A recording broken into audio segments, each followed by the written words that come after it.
So it's been about 4 months since I picked up the iPhone 16 Pro Max, and today I want to give you my 4 months later review and talk about if this phone is still the best on the market.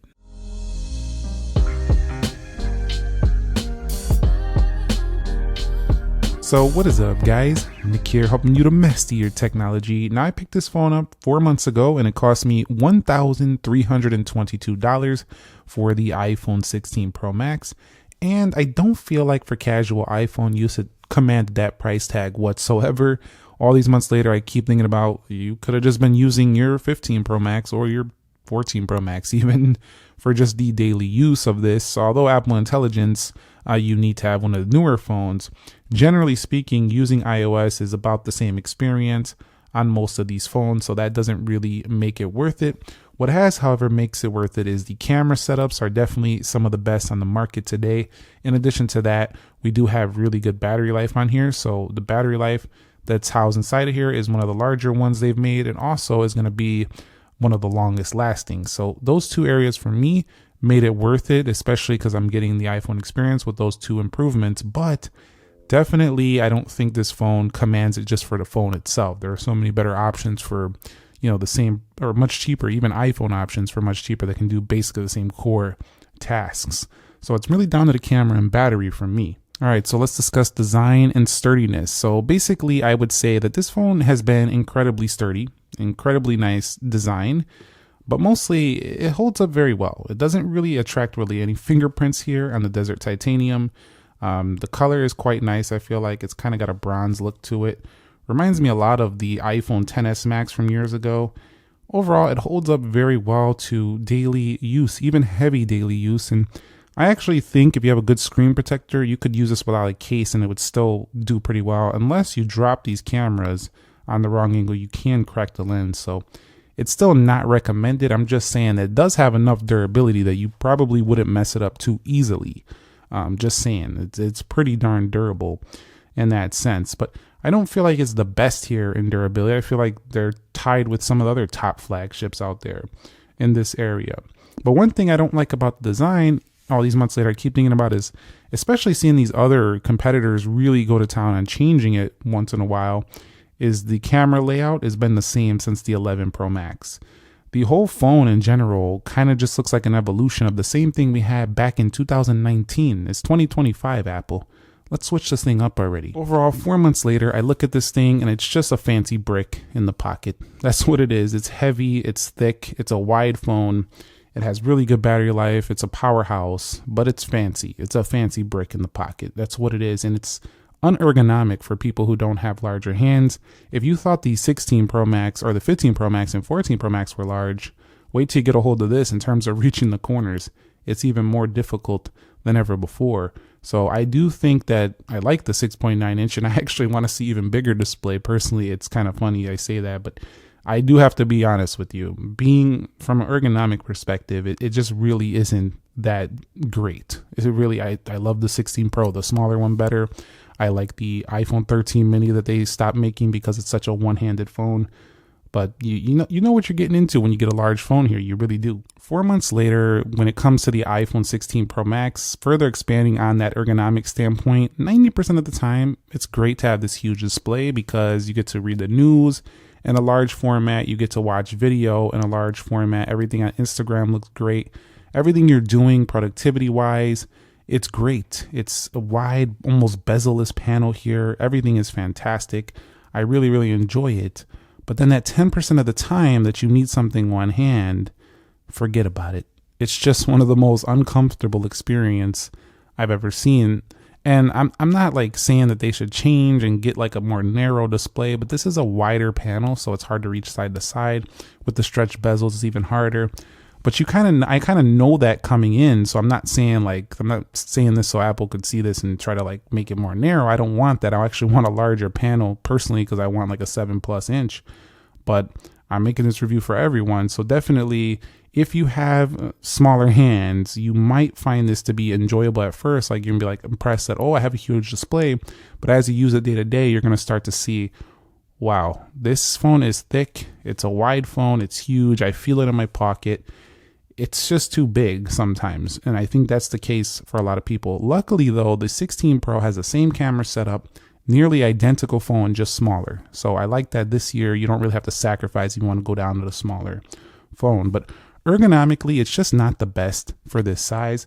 As a matter of fact, I find the OnePlus 13 to be a more ergonomically friendly phone, the one that just launched from the OnePlus side of things. And I think Apple's going to go this way as well this year. Here's that phone right there. Personally, it's not going to be for everybody, but you could see right here a much thinner design here on the edges. Lends to this phone just feeling easier to hold. Also, it has this like grippy back. It's just thinner, lighter, and easier to hold, and around the same size. So I do want to see Apple like thin things out. I think we're going to see that this year with the iPhone 17 Air. But seeing this size with a thinner body definitely probably will make it more ergonomically friendly while retaining that large display. So one of the things I'm really enjoying about this is the display. Now the display is absolutely phenomenal. I mean, look at the bezels. They're barely there. And the 6.9 inch, some people are not going to like because they think it's too big, but I find it great for consuming media. It's the most amazing iPhone I've ever seen here for this area. And on top of that, its OLED panel is very well executed, very beautiful colors. The dynamic range is nice. The calibration is on point without having to tweak anything in your own display settings. It's just a fantastic panel. I've actually been watching Netflix on this thing lately, and it's been looking pretty darn amazing. So, and also this iPhone actually has a hidden ability to go ahead and get incredibly dim on here. So I find this to be one of the most dim phones I've seen on the market, including those Android phones that have the extra dim mode. This phone still seems to get, especially with the reduced white point, seems to get even dimmer than those phones. So this phone can really get way down there in the dim factor. So I really do appreciate that about this panel. It's stunning. It's really bright outside, very easy to see outdoors, has really high peak brightness. And I think one of the best things is just the colors are kind of on point. They're not too saturated, undersaturated. They don't look weird. It's a glossy panel. It looks great. Overall, it's one of my favorite panels out there for sure.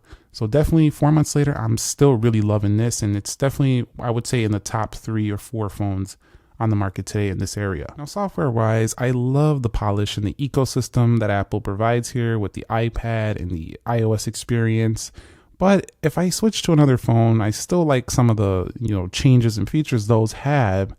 It's hard to not have a SIM in this phone just because of the communications aspect. FaceTime, iMessage, I think those are the real things that keep you here. Also, if you've invested a lot in applications on the App Store, you kind of don't want to switch because you paid for all of that content. The lock-in effect is very strong on this platform. But at the same time, I do have to say that it's been more buggy than I've experienced in years past. It's probably not going to do it on camera, but lately I've been trying to get pictures of my newborn, and I go like this to hit the camera and it turns black and I'm missing photos.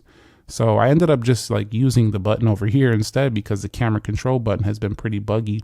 Also, this phone has had a couple random reboots. That's something I don't really see on iPhones typically, and this one has done it to me a couple times. This is not really a 16 Pro Max issue, but certain Google apps don't work well on the iPhone, and I don't appreciate that. So it kind of messes up my workflow because I use a lot of Google Suite services. But at the same time, the rest of the phone has really nice software. We have nice customizations. Polish is on point. Developers really go to town on these apps. But one thing I'm not a fan of is when we tint the icons, it's kind of like always dark. Like I want a light mode tint as well. Like why are these always got to look super shaded and dark? Like let's get more of a lighter tint. And I know it might be like, well, that's for nighttime and this is for the daytime. Can we tint them in a light mode? I've seen tinted light mode on Samsung phones. So I feel like we could see it here as well. But definitely I like the customization enhancements, but it needs some work. And so while this is it's not a perfect software, it's definitely still, I think, more simple than a lot of other phones out there and still has great polish. And I still find it to be less complicated to use than other devices out there. So I do think that the software is still good. Is it the best? Well, that's really down to your personal preference. I would say it's probably the best when it comes to tying services together with the ecosystem and probably the best apps because of the polish. but not the best Google apps. So depends on what you're using. What I have to say about AI is that it's promising. We do have some fun features you could play with, like image playground and stuff like that. You do have the new Siri with ChatGPT integration, writing tools. It feels very early though for this. It feels like Apple just rushed this out because they had to get it out because the competitors were just really going to town on this area. So they even signify that there by saying it's in beta, which it kind of still is because it doesn't always work perfectly. But most of the features that are available here to me are still, I think, on the cutting edge, where I feel like a lot of people won't even know they're on their phone. If you go ahead and hold down the camera control button, one of my favorite is visual intelligence. You take a picture and it can recognize what you're taking a picture of. You can ask ChatGPT or you can search this out with Google. So it's definitely pretty useful, and it recognized right away what that was. So I really do appreciate that. But the AI is still early stages. 4 months later, this is like definitely a reason to get it because, you know, you're going to be on the future versions of the, you know, AI, but at the same Apple Intelligence. But, you know, it's definitely just still early. So if you didn't want to pick this up now, you can probably just still wait till the 17. You're not missing too much. You could just use an AI chatbot application and get majority of what you need to use that stuff for at this current time. So when it comes to performance, you've seen in my speed test that everything that comes out is always going up against the 16 Pro Max because this thing's a powerhouse. Apple A18 Pro chipset, 4.04 gigahertz clock speed, and 8 gigabytes of RAM. Now, even though some competitors will win out in certain benchmarks, in the reality, the iPhone has typically a higher single core score, which means that the core apps that you're using day to day are going to be more noticed. Android phones tend to outperform certain areas in multi-core and graphical performance, but that's a select few users who are going to be using mostly gaming and heavier usage. And when you do that, some phones can actually outperform this and probably have better heat management as well. We might be seeing vapor chamber come to the 17 series to improve it, but the iPhone 16 Pro Max has gotten better under gaming load over the 15 Pro Max. One thing I found though is that under heavier graphical games, it still can warm up quite a bit. So this phone is definitely not perfect still in the area of gaming, but it definitely doesn't feel quite as warm as the 15 Pro Max did. So they did improve it, but it's still not perfect, and there's still other phones out there that do a much better job in this area. So that's my whole take on performance. It's great, it works well, and I feel like there's not much in it in terms of, you know, this compared to other flagships, but there is one area that tends to feel a little bit slower to me on this phone, and that is the animations. I feel like running across iOS, the scrolling feels slow and the animations feel slow. So it feels like they're slowing it down to be visually more pleasing, and some people really appreciate this. But personally, after using Oxygen OS 15 and One UI 7 on some competitors, this phone kind of feels like it runs through the OS a little bit slower than I would like. But that's just me 4 months later. One area this phone is still one of the best, but I can't say it is the best, is in battery life. Battery life on this phone tends to get like around 15-16 hours of usage, which is really, really good. However, it's been surpassed by, in my experience, the silicone carbon battery in the OnePlus 13. Also, the Galaxy S24 Ultra lasts a pretty similar time to this, and I would expect the S25 Ultra to be on par or if not better than this phone. But it's still one of the best iPhone batteries ever, and it definitely doesn't leave me hanging. One of the areas I really like over other competitors is when I put this phone in my pocket, it tends to have really great standby time, even better than most of the competitors. I could wake up with like 40% and I could just like go through most of the day and then still make it. Not with some other competitors, mostly because my standby time is great. Also, this phone can definitely last into the second day. So it's a really stunning battery. It's the best I've seen since the 13 Pro Max. But other competitors are catching up in this area, so I do have to say that it's a tank, but I don't know if it's the best anymore, but it's definitely a tank. When it comes to the camera, this does have a really nice upgraded ultra-wide camera for the macro photography. It's very sharp on board, so if you want like super tack sharp macros, this one has better, sharper macros than ever before on the iPhone. But it's not my favorite optically on the zoom because it doesn't have the best zoom I've seen. It is really good that we have a 5 times. It's better than before, but as you zoom in, you're going to find a little bit more noise on this camera than you'll find on something like a Galaxy Ultra phone or something like that. So if zoom is your priority, this is not my favorite. However, if you have an older iPhone and you're staying with iPhone, you're going to really appreciate you have 25 times and 5x to begin with. So it's still an upgrade. But I'm talking about, is it the best? When we talk about is it the best in the market? And the answer is no for the Zoom. However, its front-facing camera didn't get massively upgraded, but it's still a really good one, so you don't have to worry too much. And the calibration of these cameras is pretty good. They match the rear very well. Also, we have cinematic mode, and we also have a 4K 120, which is pretty upgraded over some other iPhones, and definitely very impressive technology. I wish we had a dedicated pro video mode, but the overall pictures and video are still playing at the top of the game. I love the focusing abilities on here. And I love how you can shoot 4K 60 on most of the cameras and all the different modes to shoot, like 4K 60, 120, 24, 30, and the list goes on and on. There's just a lot of different modes for this. And at the end of the day, the camera department is one of the areas where the iPhone definitely is not really lagging behind, but definitely there are competitors starting to catch up. So I do think that this is probably in the top tier of the best, but I am not sure it's the best for everyone. It just really depends on what you want to use. If you want to use it for great video, I think this is the best. If you want to use it for best zoom, I don't think this is the best. And one of the areas I forgot to mention was the charging speeds. They're very disappointingly slow compared to pretty much everything else out there. They're just not fast to charge. Slower than the Pixel, slower than the Samsung, slower than OnePlus. They're just slower to charge, period.